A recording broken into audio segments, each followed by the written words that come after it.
Hello, and welcome back to Minotaur Hotel.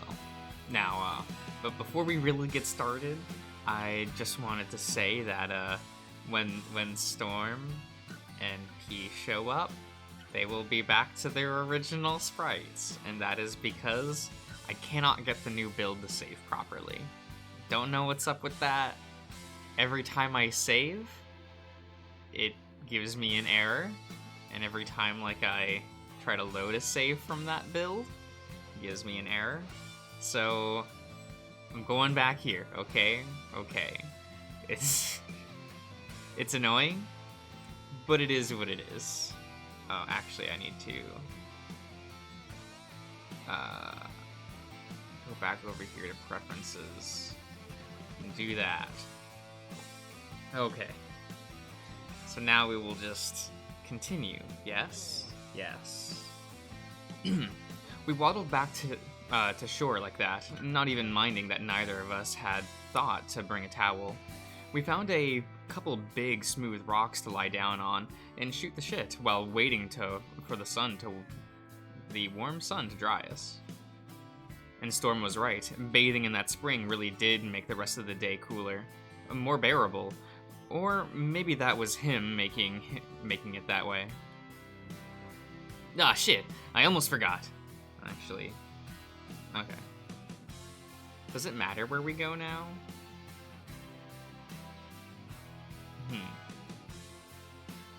I did all the things. I guess we can go to the Pease family home? Right? Yeah. I don't think I've done that before.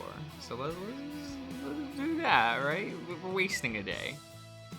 Perhaps we could find a lead in my grandpa's old house.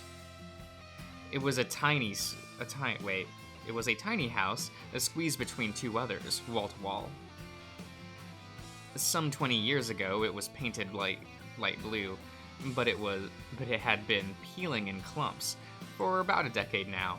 All of the pigments turned gray as an overcast day. Just another vacant house for rats. First, I'm just mixing up all the words. First, a chest-high iron gate was kept close by a padlock, or rather, just the bare loop of a broken one.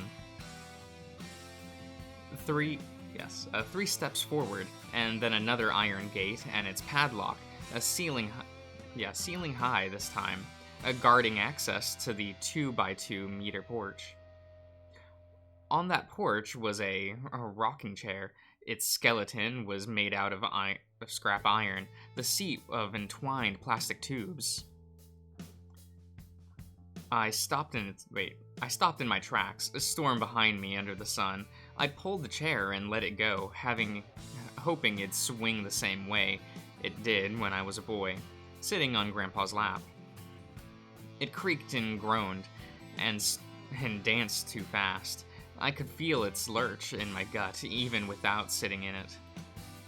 It radiated an energy, something like the opposite of nostalgia, so much that it made me disgusted with time itself.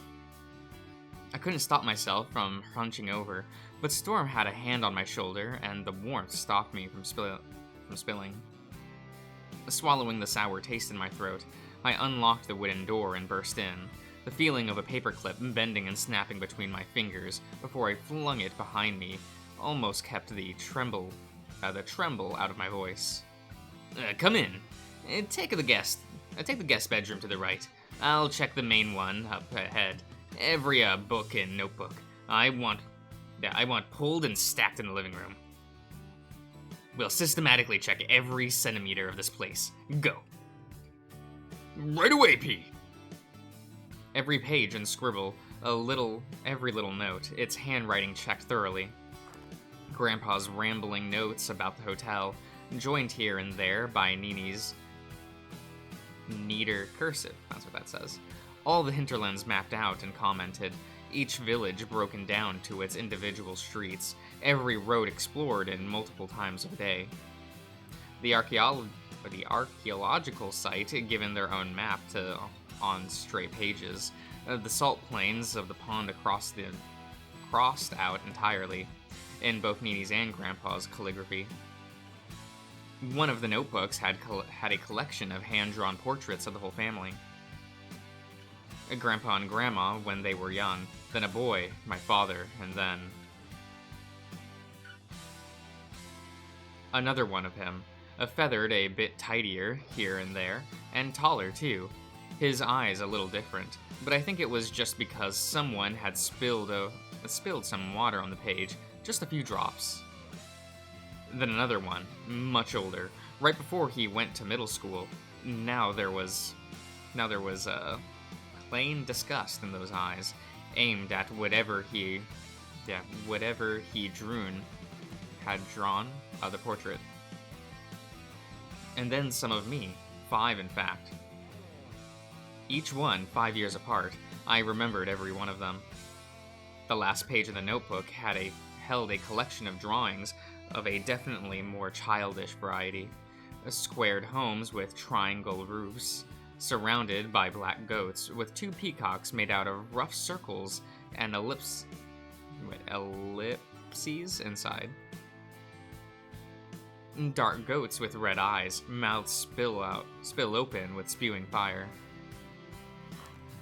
I kept that notebook, then focused once more on the investigation. For the next 8 hours, we turned the whole place upside down. There was yet more sentimental crap, but the less said about all that, the better.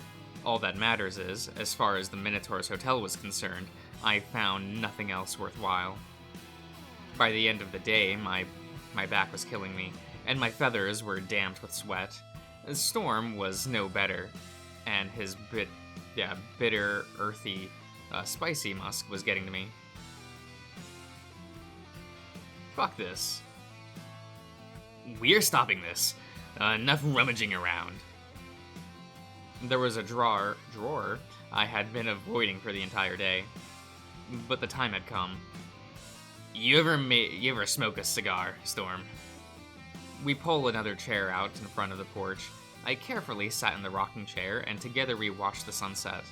I had a box of cigars sitting on my lap. The good stuff, I should know. I was the one who gave it to Grandpa. Wait, Gramps. That said Gramps, right? Yeah. A bit of a Cuban and lit... Wait. I bit a Cuban... Okay. A Cuban and lit it. Took half a dozen drags and then handed it to Storm. He didn't struggle, just took it without a second thought. You like it?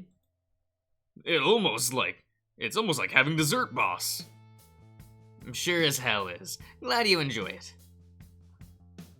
He gave it back to me, and I took another drag. We traded it back and forth every couple puffs. Now you know a thing or two about my family, don't you? Mom, Dad, Grandpa, and me in the middle. The whole family. Storm's eyes betrayed some confusion, but he nodded along. And Grandma left a long time ago, before I was even born. I reckon she tried on. Tired of Grandpa's obsession. She remarried with another peacock not a year later, and never looked back. It didn't even bother visiting to meet me, and I know for a fact I'm not welcome to drop by. Mom learned from her example, and left a handful of years after I was born as well.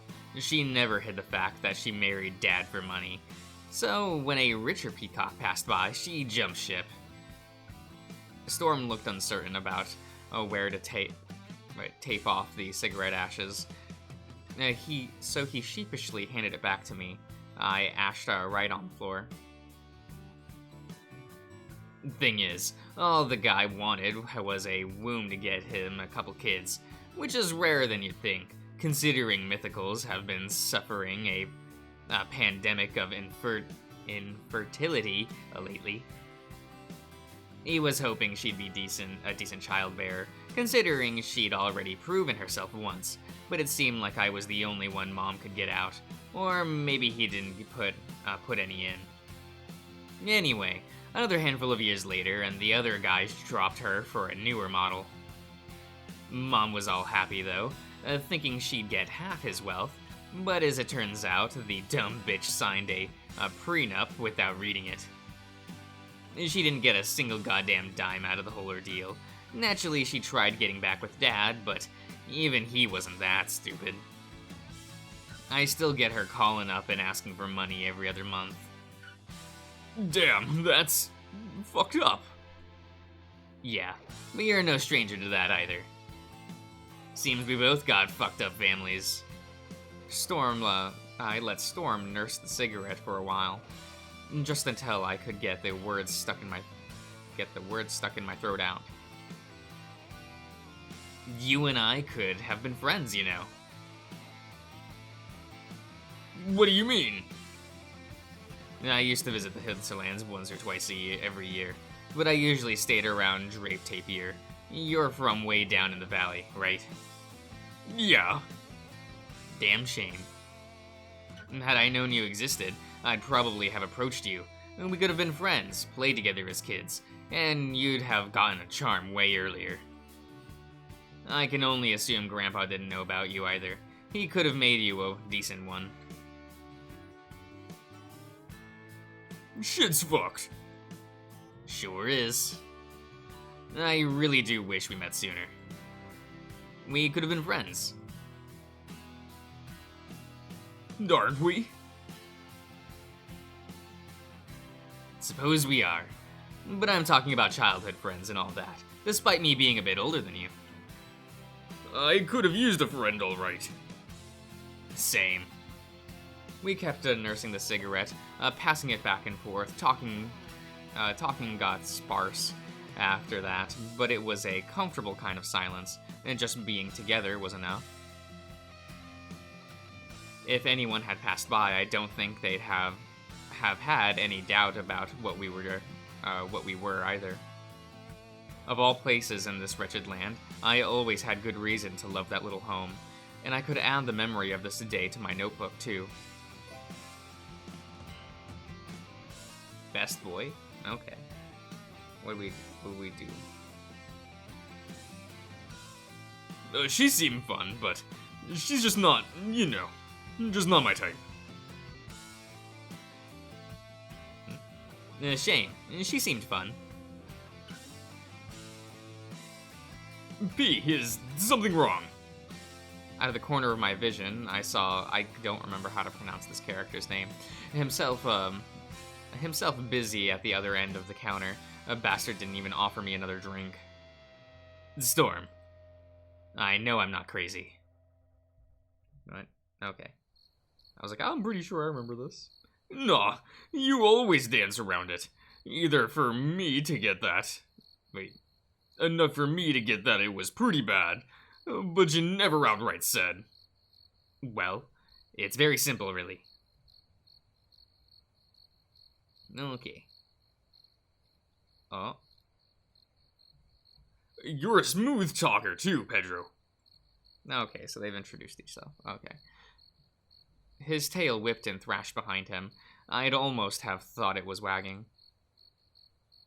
With a grunt, I met Oscar's eye to eye. So, you really think I'm good, Oscar? You fucking bet. Thank you. Okay. I was checking over my notes when the bathroom door opened and a cloud of vapor poured out. Okay. He was looking at himself in the mirror, fiddling with and fixing his bangs. Hope you don't mind, boss. It's just I ain't ever drying myself with all the steam in here. Right now, that hasn't even been an issue before. Sounds like you could use a dryer. There might be one in the reception. I could look around. Nah, don't go. No need for that girly shit, you know. That dryer isn't girly. It's just a tool. Like a hammer, a car, or a nail trimmer. Guess it's kinda like my gauge. People always gave me shit over it. Still, I don't think a shithole like this'll have a dryer. Not worth even trying. Suppose you're right about that. You could at least put on some clothes, you know. But it's just us guys here. What's the problem? Haven't you ever seen another guy naked? We were at the pond. But in my previous job, I did a lot. So no, I don't mind. And that's not even touching on the fact that I've already seen your junk.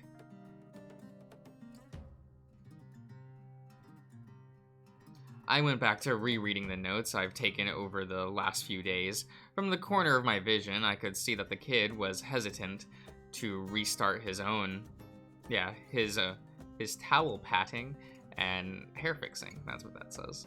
He was still taking the occasional past glance back at me, though nothing hesitant there. Yeah, that's right. You know full well now I can see everything if I ain't facing you. That said, I know you think that being gay is cool, but aren't you still just a little uncomfortable standing there naked while I'm in the room?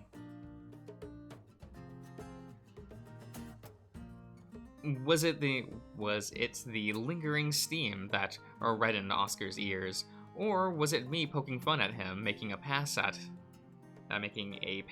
at someone, notably for the first time ever? You're damn bold, kid. I'll give you that, and I've gotta admit, it's pretty hot. Come on, don't say that. Shit, there you go again, taking things too far. You cunt. I really am glad he trusts me that much, and maybe... No, focus. And stop thinking with your dick. He needs you to be the responsible one here. But it is the truth. Look, I'm not gonna hit on you. I'm going to respect your boundaries, seeing as I'm your employer and all. But if knowing I'm gay makes you uncomfortable, then you really should put on some clothes. I'll just take a minute. My fur's still wet. I see. Then by all means, proceed. With that, I turned my attention back to my notes and left him to it. Can't believe you said that. What? That you wouldn't hit on me. Come on, I look good, don't I? I didn't have to look back at him to see he's turned towards me, leaving nothing to the imagination. But still, for his sake, I did. Since you like guys, then you know what you're talking about. Don't lie to me now. And are you sure you wouldn't hit on this piece of beef? Oh my god. Oscar squared his shoulders and puffed out his chest, not even hiding his attempt to show off to me now. And that, along with his fucking ear... No, goddammit, what the fuck is wrong with you? Just let him down gently. Don't destroy that self-confidence he's built up. Although, maybe giving him a little shit is in order. You are a cunt, after all. That's a tough question. Never saw myself as a beef kind of guy, if I'm being honest, and my search was more for the hotel than it was for the Minotaur. Regardless, it's not about the looks, right?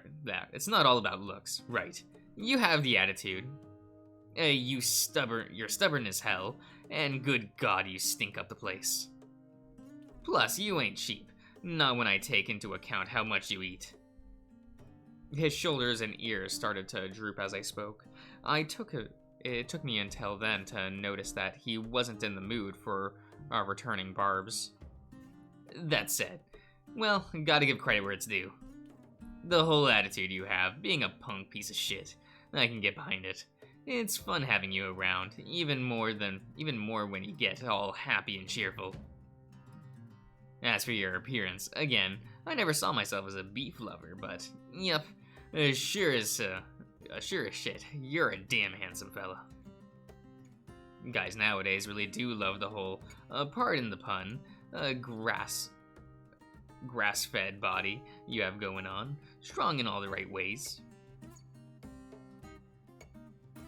And I guess that gauge of yours grew on me. The rest of your face is downright pleasant. And to look at, too. At least I don't mind too much seeing it every day. So, okay, I'll admit it, I'd hit on you. If I wasn't your boss, that is, and nearly 10 years older. Oh, come on, I'm not a kid.